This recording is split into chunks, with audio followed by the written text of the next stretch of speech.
12 रबीउल अव्वल रात आयो अरबी आ जग में क्यों घर घर में ईदां सारी रोशन थी कायनात 12 रबीउल अव्वल रात आयो अरबी आ जग में घर घर में ईदां वो वठी तशरीफ आयो मक्के जे शहर में अमाया मिना सायण जी जल जे घर में वो वठी तशरीफ आयो मक्के जे शहर में अमाया मिना सायण जी जल जे घर में दातर बख्शे दात 12 रबीउल अव्वल रात दिनी दातर बख्शे दात 12 रबीउल अव्वल रात आयो अरबी आ जग में घर घर में ईदां ओ लही आया हूरन जा जथायुन रात में अची रहमतुन जा बादल उठायुन रात में ओ लही हूरन जा जथा उन रात में अची रहमतुन जा बादल उठा उन रात में आँख में जी तजलात 12 रबीउल अव्वल रात जी आँख में जी तजलात 12 रबीउल अव्वल रात आयो अरबी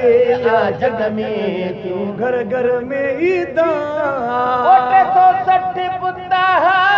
काबे में भुरी पया किस राज कोट वारा कुंगरा किरी पया 360 बुद्धा काबे में भुरी पया किस राज कोट वारा कुंगरा किरी पया खत्म थी व्यालात मनात 12 रबीउल अव्वल रात खत्म थी व्यालात मनात 12 रबीउल अव्वल रात आयो अरबी आ जग में क्यों घर घर में ईदां सारी रोशन थी कायनात 12 रबीउल अव्वल रात आयो अरबी आ जग में घर घर में ईदां करे याद पहुंचण सां सजण या वरी वरी गुनहगार उम्मत जेले दुआऊं घुरी घुरी ओ करे याद पहुंचण सां सजण वरी वरी गुनहगार उम्मत जेले दुआऊं घुरी घुरी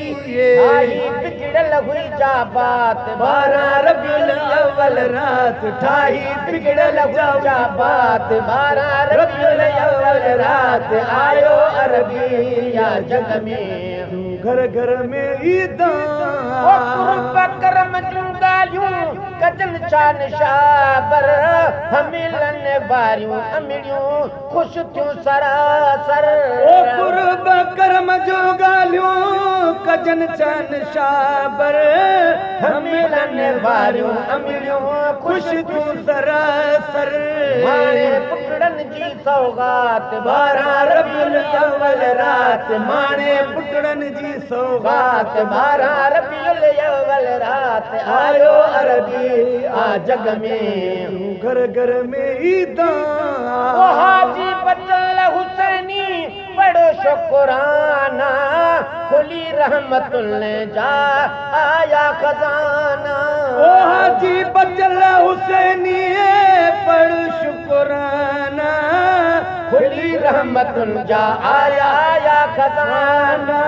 ही वही दूर सारी फिक्रात 12 रबीउल अव्वल रात थी वही दूर सारी फिक्रात 12 रबीउल अव्वल रात आयो अरबी आ जग में तू घर घर में ईदां सारी रोशन थी कायनात 12 रबीउल अव्वल रात आयो अरबी आ जग में तू घर घर में ईदां